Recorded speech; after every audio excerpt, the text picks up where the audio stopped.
será que falar em caloria realmente faz sentido em relação ao emagrecimento, ao metabolismo? Será que a apneia do sono tem cura? Existem alimentos que influenciam na longevidade? E por que uma pessoa que dorme 8 horas por noite, que em tese seria o ideal, ainda assim acorda cansada? São essas 4 perguntas que eu vou tentar responder hoje, que são as perguntas da minha caixinha de todo domingo no meu Instagram, @gabrielbarros.gb, que eu deixo para as pessoas perguntarem o que elas querem saber em relação à longevidade, sono, performance cerebral, alimentação e todos os diversos assuntos relacionados à saúde. E hoje eu vou inaugurar esse quadro, o AMA, que é Ask Me Anything, me pergunte qualquer coisa, em português, que é basicamente perguntas e respostas. Vocês trazem suas perguntas e eu busco responder com as fontes e com o conhecimento baseado na literatura médica. Vamos começar com essa primeira pergunta. Falar em caloria realmente faz sentido quando a gente está tratando de metabolismo humano no geral, não só de emagrecimento, mas também de ganho de massa muscular, de manejo de perda de peso, na verdade, do manejo de peso em geral, de massa, melhor dizendo. Para começar, a resposta curta, não faz sentido a gente falar, mas tem muitas nuances nessa questão. Por quê? Primeiro, porque o conceito de caloria nada mais é do que a quantidade de energia necessária para aquecer 1 grama de água em 1 grau Celsius. E como é que a gente sabe quantas calorias tem um alimento? Basicamente, um dos métodos, acho que o método mais utilizado, é você queimar o alimento e ver quanto de energia foi liberada nessa queima, na combustão. Só que já de cara a gente já tem um problema aí. Por quê? A gente não é uma fornalha, a gente não queima alimento. A gente não tem uma fogueira aqui dentro que faz com que os alimentos sejam queimados, consumidos com fogo. Não é assim. A gente faz metabolização, a gente extrai energia dos alimentos por reações de oxirredução. Mas no caso especificamente de extração de energia, são reações de oxidação. E essas reações têm eficiências diferentes. Até mesmo o processo de digestão tem eficiências, para cada nutriente tem eficiência diferente. Porque, por exemplo, a proteína tem um maior efeito térmico dos macronutrientes, ou seja, a gente gasta muita energia, 20 a 30% aproximadamente da energia que esse alimento teria só para digerir ele. Então a gente já tem esse problema aí. Mas aí a pessoa pode me questionar, então a primeira lei da termodinâmica, a lei da conservação de energia, não se aplica ao ser humano? Obviamente que se aplica, mas se aplica no caso dos seres vivos, que são que são sistemas abertos. A gente não é sistema fechado. A gente troca matéria e energia com o meio. Como assim a gente troca matéria? A gente urina, então a gente está trocando matéria com o meio. A gente transpira, a gente está trocando matéria com o meio. Nosso cabelo cai, a gente está trocando matéria com o meio. E a gente dissipa energia em forma de calor. Então é muito complicado a gente aplicar 100% o conceito de caloria no metabolismo humano. Não é que ele não seja aplicável, ele é aplicável, mas tem limitações. Não estou dizendo aqui que é inútil, não estou dizendo que não é aplicável. O que eu estou dizendo é que a gente precisa considerar outros fatores. A gente precisa entender as limitações do conceito de caloria no metabolismo humano, no entendimento de como as reações, de como a gente extrai energia funciona. Outra linha que você pode seguir é, por exemplo, será que 1000 quilocalorias de sacarose, de açúcar de mesa, tem o mesmo efeito no corpo do que 1000 quilocalorias de uma carne, por exemplo, de um bife de boi? Faz sentido pensar assim? Para pensar. Não faz sentido pensar assim.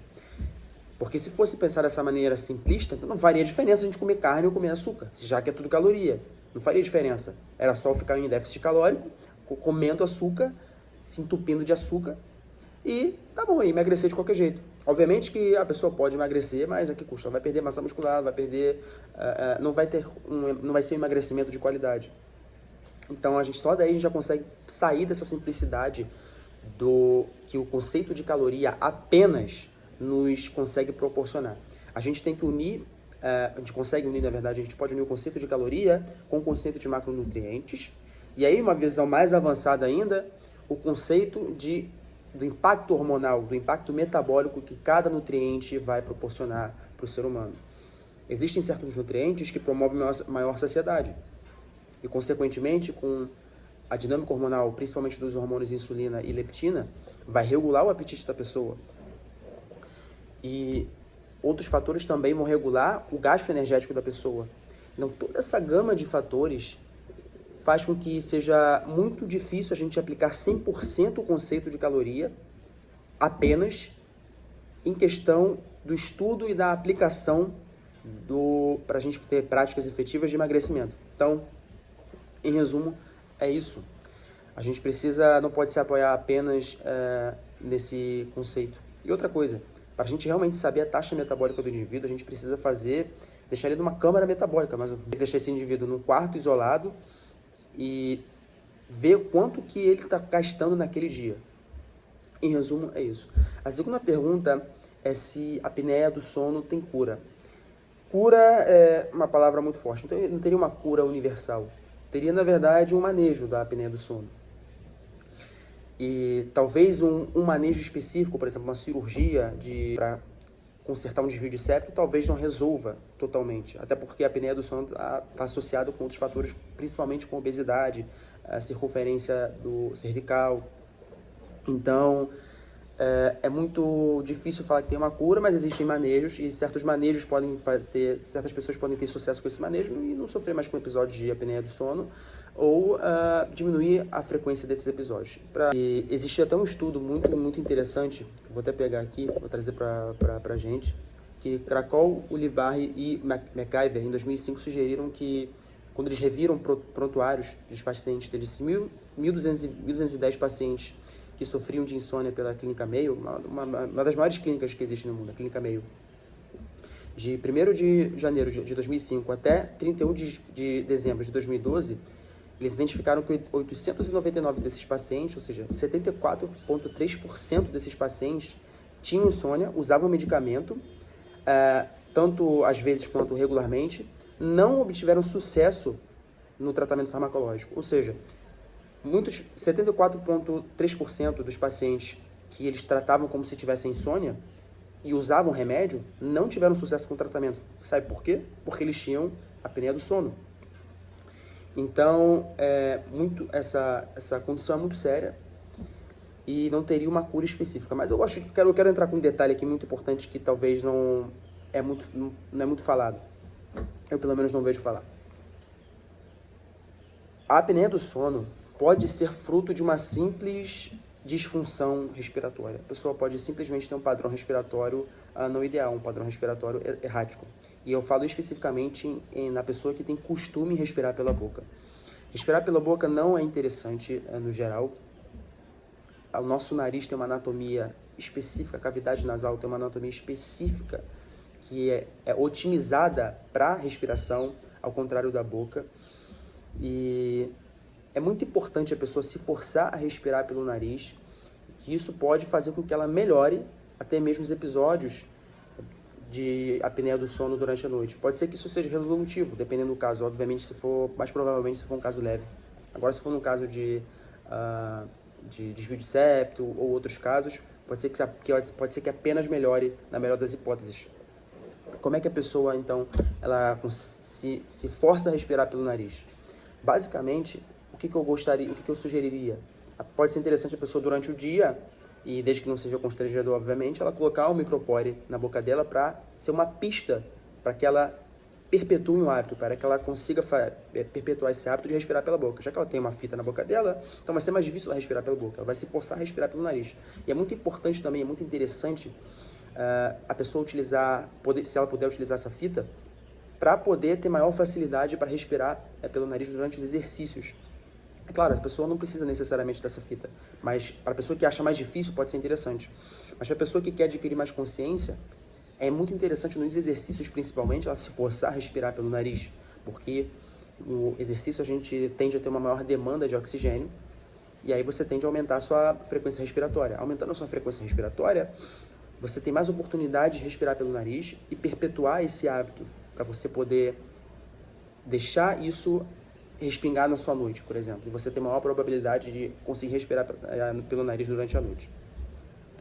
E outra questão interessante é a pessoa pode utilizar essa fita para dormir. Mas aí a pessoa pode falar, mas eu vou morrer sufocado. Não, é improvável acontecer isso, porque a gente tem um reflexo muito acurado, muito forte, quando a gente tem uma hipercapnia, ou seja, um aumento da concentração de CO2 no sangue. A gente tem um reflexo muito forte, se tornando improvável a pessoa morrer estando com uma fita na boca durante o sono, porque ela vai acordar. Se ela sentir um aumento da concentração de gás carbônico no sangue, a probabilidade de ela acordar é muito alta. Então é improvável ela dormir com essa fita e morrer sufocada. É muito, muito difícil. Outra coisa que pode ser interessante também, às vezes a pessoa não tem uma apneia do sono em si. Às vezes a pessoa só tem uma dificuldade para respirar pelo nariz durante o sono, por vários motivos, sendo um dos principais a obstrução nasal. Apesar da obstrução nasal não estar associada ao índice de apneia e hipopneia, ou seja, os episódios que a pessoa fica sem respirar durante a noite, como sugerido por Miguel e colaboradores em 2016, pode ser interessante a pessoa, se ela sentir dificuldade para respirar durante a noite, ela tratar dessa questão da obstrução nasal. E como ela trata essa questão da obstrução nasal? Às vezes a pessoa tem um foco, na casa da pessoa tem um foco de ácaro, tem foco de mofo, tem muita poeira, a grade do ar-condicionado está toda suja, a pessoa não limpa. Então pode ser que ela resolvendo isso, pode resolver essa questão. Ela também pode lançar mão de certos medicamentos, o mais famoso é o N-acetilcisteína, que é um medicamento aminoácido, basicamente, mucolítico, que vende na farmácia, tranquilo de usar, tem pouquíssimos eventos adversos associados. E ela pode usar também o Jalanete. O Jalanete é uma técnica que a pessoa aquece o soro fisiológico, e aí ela usa uma jarra, não sei o nome dessa jarra, tem um nome específico, em que ela despeja esse soro fisiológico numa narina e o conteúdo da outra narina sai. Isso até vende na farmácia hoje, tem uma marca bem famosa que vende, não vou falar porque não sou patrocinado, que vende uma garrafinha que você joga soro fisiológico ali, uma solução, não sei se é soro fisiológico exatamente, mas você joga uma solução, até acho que essa solução é hipertônica, é 3%. Você joga essa solução e aí você esquenta, você joga assim no nariz e sai a secreção. Tem também, falando em solução hipertônica, existe o soro hipertônico, que é 3%, existe também na farmácia para vender, pode ser interessante. Pode ser interessante também a pessoa botar 2 travesseiros, 3 travesseiros, dormir de barriga para cima, isso pode melhorar. E basicamente é isso. A apneia do sono não teria uma cura específica, teria manejos que podem funcionar para certas pessoas em certos momentos. Não existe algo até agora definitivo. Existe também o CPAP, que é a terapia de pressão positiva nas vias aéreas, que é uma máquina que a pessoa dorme com a máscara. Essa máquina empurra ar, basicamente, para o aparelho respiratório da pessoa e força ela a respirar. Só que é um dispositivo que pode incomodar, às vezes pode ser caro, enfim. E existem as técnicas da pessoa que tem obstrução nasal para ela poder otimizar essa limpeza do nariz durante a noite. E também a pessoa se forçar a respirar pelo nariz, não só durante o dia a dia dela, mas também nos exercícios. A outra pergunta é sobre a existência de um alimento, e eu expando essa pergunta para a dieta específica que influencia na longevidade. Com certeza, existem os alimentos que influenciam negativamente e existem os alimentos que influenciam positivamente. O que eu acredito em termos de alimentação, tanto pelas evidências da literatura científica recentes, evidências arqueológicas, evidências anatômicas, o que eu tendo a aplicar comigo e seguir essa linha de pensamento em relação à alimentação. A melhor alimentação para o ser humano, otimizada para o ser humano, para mim, seria uma alimentação baixa em carboidrato, de base animal. O que é isso? Uma alimentação em que não necessariamente é cetogênica, mas que não tenha uma quantidade alta de carboidratos. E aí eu falar isso é muito arbitrário, e eu não vou entrar aqui, mas pela literatura a gente define low carb como uma alimentação com menos de 136 gramas de carboidrato por dia. Então eu acho que isso é uma linha interessante para seguir na maioria dos dias, não quer dizer que a pessoa vai necessariamente precisar seguir isso todo dia. E a maior parte dos alimentos que a pessoa vai ter vai ser de origem animal, por exemplo, carne, peixe, ovo, frango e outras fontes, leite, laticínios e outras fontes também. Por quê? Porque esses alimentos eles tendem a ter uma alta quantidade de proteína, uma alta quantidade de gorduras interessantes também. Então, isso é muito interessante para fins funcionais, para fins de manutenção de massa muscular, para fins de saciedade, para fins de manutenção de energia. E, obviamente, os carboidratos que a pessoa consumir também podem ser otimizados. Eu tendo a preferir mais frutas e grãos no máximo, ali, arroz. Não acho interessante o consumo regular de grãos, por exemplo, trigo, que mais? Cevada, etc. E também de leguminosas como feijão, amendoim, porque esses alimentos eles tendem a carregar muitos antinutrientes. O que são antinutrientes? Esse é um assunto muito grande, é para outro vídeo, mas pincelando aqui, antinutrientes são substâncias contidas nos alimentos que não são condições mutuamente excludentes, que podem diminuir a absorção de certos nutrientes. Por exemplo, existem os fitatos nos grãos que diminuem a absorção de magnésio, zinco, cálcio, etc. E também antinutrientes podem agir como substâncias imunotóxicas, ou seja, estimular uma reação no sistema imunitário, provocando reações imunológicas, provocando uma reação do sistema imunitário para reagir contra aquela substância e assim causar danos colaterais. Por exemplo, amendoim. Muita gente tem alergia a amendoim. A pessoa não pode comer amendoim que ela passa mal. Isso não é exclusivo dos alimentos de origem vegetal. Tem pessoas que têm alergia a camarão. Tem pessoas que têm alergia a ovo. Mas os vegetais têm... vegetais são reis nisso, melhor dizendo. Por quê? Porque, para pensar. O animal ele pode fugir do caçador. Ele pode atacar o caçador quando ele se sente ameaçado. Mas e a planta? A planta é imóvel. A planta não tem como sair do solo, pegar as perninhas delas, que seriam as raízes, e sair correndo. Ela não pode fazer isso. Então, o mecanismo de defesa das plantas é químico.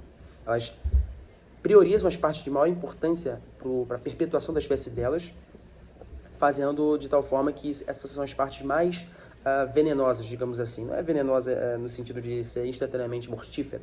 Obviamente que a maior parte das plantas não são comestíveis. A maior parte das plantas a gente não consegue comer, sendo a minoria das folhas, enfim, das plantas a gente consegue comer. Por exemplo, só você parar para pensar. Vai na Amazônia e pega uma planta aleatória para você comer. Difícil, né? Provavelmente você teria alguns malefícios. A gama de alimentos vegetais que a gente tem hoje, principalmente em relação a folhas, ervas, grãos, são minoria dentro do reino vegetal. Então, os vegetais não são muito interessantes de serem consumidos, principalmente grãos, principalmente folhas, que são as partes de muita importância para a planta. Para pensar, a folha é a região da planta em que ela extrai energia e também ela exala CO2. É envolvida no crescimento, no desenvolvimento da planta. E os grãos são os bebezinhos das plantas, são as sementes, leguminosas, etc., que são os filhinhos dela, que vão perpetuar a estadia dela aqui na Terra.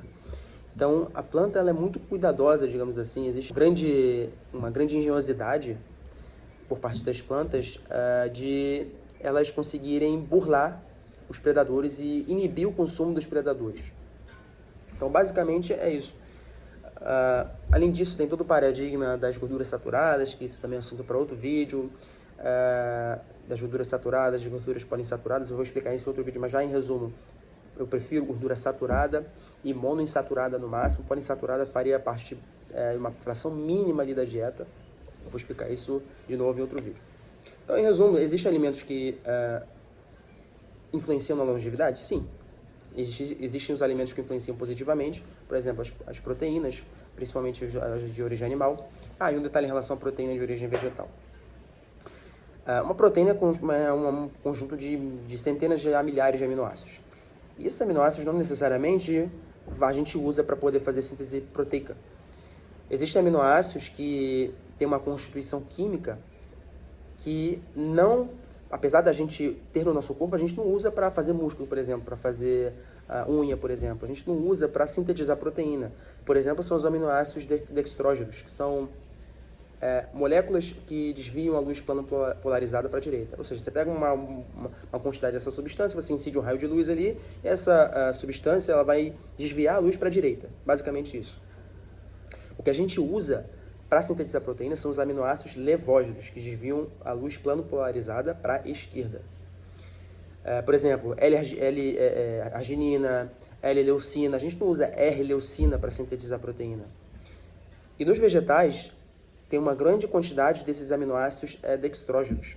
Não é interessante. E também no leite pasteurizado também, no leite que sofre tratamento térmico, pode haver a racemização de aminoácidos, ou seja, a conversão de aminoácido de L para R, de levógeno para dextrógeno. Isso diminui o valor nutricional do alimento em relação à proteína. E outra, Mais outra questão. Muitos aminoácidos que, além de terem mais aminoácidos dextrógenos, existem aminoácidos que a gente nem usa para síntese proteica, a gente não usa para nada, por exemplo, a cavanina. Existe o aminoácido cavanina presente em raízes que a gente não usa para nada. E outra, o método de aferição, de detecção de proteína mais utilizado é pela contagem de nitrogênio, que você vê quanto de nitrogênio tem naquela espécie, naquela amostra, você converte pelo fator de Jones, que é de 6,25, e vê quantos gramas de proteína tem ali. Só que esse método é muito errôneo, por quê? Nem toda molécula que tem nitrogênio é proteína, obviamente. Existem nas plantas muitas moléculas que não são proteínas, mas que têm nitrogênio. Na carne também. E essa contagem acaba sendo superestimada, tanto nos alimentos de origem vegetal quanto nos alimentos de origem animal. E me parece, pelo que eu analisei na literatura, que o erro é maior nos alimentos de origem vegetal. É muito mais superestimado nos alimentos de origem vegetal do que nos alimentos de origem animal, em média. E isso também tem outras consequências, por exemplo, nos suplementos, porque tem muitas empresas que fazem o aminospiking, que é basicamente jogar mais nitrogênio para poder burlar a contagem de proteína e fazer parecer que tem mais proteína ali. Então é muito complicado também confiar em certas empresas que fazem esse aminospiking, que é uma técnica de burlagem do sistema para fazer com que pareça ter mais proteína ali naquele alimento. Então, é muito, eu acho mais, em relação à dieta, em resumo, é muito interessante a pessoa, que ela preza pela longevidade dela, ela priorizar, falando de um modo geral, priorizar proteínas, principalmente as de origem animal, que tendem a ter maior proveito pelo nosso corpo. Interessante ela utilizar gorduras saturadas, gorduras monoinsaturadas, por exemplo, manteiga, isso é um assunto para outro vídeo, deixando claro, manteiga, azeite, gordura de boi, óleo de coco, talvez outras gorduras vegetais que podem ser interessantes. E outra coisa, caso as pessoas perguntem em relação à banha de porco, eu não acho banha de porco interessante. Primeiro, porque ela dá uma proporção de ômega 6 para ômega 3 muito grande, porque os porcos, mesmo eles não se enchendo de grãos, que é o caso da maioria da criação de porco no mundo, eles já tendem a ter essa maior taxa de ômega 6 para ômega 3. E também tendem a ter uma maior concentração de gorduras poliinsaturadas na gordura deles. Então, já deixando claro, eu não acho banha de porco interessante. E falei também de proteína, a pessoa priorizar proteína, principalmente na velhice, que os idosos parecem tender a comer menos proteína. A pessoa também manter uma dieta baixa em carboidrato na maior parte dos dias, não precisa a pessoa se privar disso, de comer carboidrato, não precisa a pessoa fazer cetogênica, não precisa a pessoa ser low carb a vida toda, ela pode ter períodos que ela aumenta de carboidrato, ela pode ter períodos que ela até mesmo come coisas que não estariam dentro da alimentação dela normal, sem problema nenhum. A questão é o que a pessoa faz 80% do tempo, seguindo o princípio de Pareto. É uma regra empírica, né? Mas a ideia é que a pessoa, na maior parte do tempo, na grande esmagadora parte do tempo, ela siga o caminho certo e nas outras partes, na minoria do tempo, ela pode errar, ela pode ser menos rigorosa, digamos assim. Agora, em relação à última pergunta, que é sobre a pessoa dormir 8 horas por noite, que seria o ideal, mesmo assim ela acorda cansada. Existem diversos fatores nisso daí. Isso é muito comum, já linkando com a pergunta anterior, em pessoas que sofrem de apneia do sono. É muito comum a pessoa que sofre de apneia do sono, ela não acordar regenerada, ela não sentir que teve um sono de qualidade, um sono reparador, e ela tender a ter sonolência diurna. Então, só por essa pergunta, eu precisaria também saber se a pessoa tem sonolência diurna, e não apenas uma fadiga, aquele cansaço no corpo, aquela leseira no corpo. Pode ser que a pessoa não tenha uma respiração ótima durante a noite, pode ser que a pessoa tenha micro despertares e não perceba e o sono dela fica picado. Pode ser que a secreção de melatonina dela não esteja otimizada, ela esteja se expondo muito à luz azul, não só de telas, mas também luz de teto, porque, como sugerido por Glickman e colaboradores em 2003, Elástico e colaboradores em 1999, na nossa retina tem células que captam especificamente luminância, a intensidade da luz. E quando indivíduos são expostos à luz de teto, a supressão da secreção de melatonina, ou seja, a produção de melatonina é mais inibida quando essa luz fica no teto. E parece que isso ocorre porque tem maior concentração desses receptores, que são as células intrinsecamente fotossensíveis, ganglionares da retina. Esse é o nome, também são chamadas de células ganglionares da retina que contém melanopsina. Parece que elas têm maior concentração nessa parte, nessa metade inferior aqui da retina. Na verdade, o nosso olho, basicamente, é uma parte do cérebro fora do crânio. Muito importante para o sistema nervoso central e periférico também. Então, pode ser que a pessoa também esteja não esteja com a secreção de melatonina otimizada. E como é que ela pode... Quais soluções que eu veria para isso, falando por alto, não conhecendo o caso da pessoa? Ela, primeiro, tem que investigar com um médico do sono de preferência. Se ela tem apneia do sono, vai ter que dormir no laboratório para fazer a polissonografia, para investigar, para ver se a pessoa também não é obesa, ver se a pessoa também não está comendo muito antes de dormir. Esse é um detalhe que eu tinha esquecido de falar. Existem estudos, eu vou deixar todos esses estudos que eu estou falando na descrição, vou deixar claro. Existem evidências que sugerem que quando os indivíduos eles têm uma refeição muito grande, principalmente rica em carboidrato, rica em energia, rica em carboidrato e gordura, antes de dormir, essa pessoa ela tende a ter maior latência de sono, ou seja, ela tende a levar mais tempo para dormir e tende a ter um sono de menor qualidade. Pode ser que seja esse caso que a pessoa está falando. Pode ser que a pessoa seja obesa, pode ser que a pessoa ela tenha apneia do sono, pode ser que ela esteja comendo um volume muito grande de comida antes de dormir, até mesmo se for proteína, talvez não seja interessante pelo processo de digestão. Quarto, pode ser que essa pessoa ela esteja se expondo muito à luz de teto branca durante a noite, assim quando o sol se põe, o que não é interessante, como eu sugeri aqui. Outro detalhe importante que eu esqueci de falar da primeira pergunta em relação à caloria, um outro caso para ilustrar é que existe uma condição chamada mal de Caribou ou a rabbit starvation, que é a inanição do coelho, que é quando a pessoa tem intoxicação de proteína. A pessoa come tanta proteína magra, só proteína sem gordura, sem nada, que o corpo dela, como a gente não consegue estocar energia a partir de proteína, a gente não consegue transformar os aminoácidos em forma de gordura, e no máximo a gente consegue fazer ali um aminoácido virar glicose. Só alguns aminoácidos também. Mas quando a pessoa só come proteína, esses estoques vão depletando, estoques de gordura vão depletando, e a pessoa pode até morrer por inanição. Mesmo ela comendo proteína, ela pode morrer, porque a proteína também gasta energia para ser digerida, como eu já falei aqui anteriormente nesse vídeo. Esse foi o primeiro AMA. Vou fazer outros AMAs para deixar isso como um quadro aqui no canal. Se você ainda não seguiu no Instagram, vai no Instagram, @gabrielbarros.gb, deixa sua pergunta na caixinha que eu pretendo deixar todo domingo. Se você ainda não se inscreveu, se inscreve aqui embaixo, em algum lugar dessa tela, e curte esse vídeo se você achou interessante. Também não deixe de comentar se você quiser questionar, se você quiser trazer fontes, quiser debater, a gente tá aí.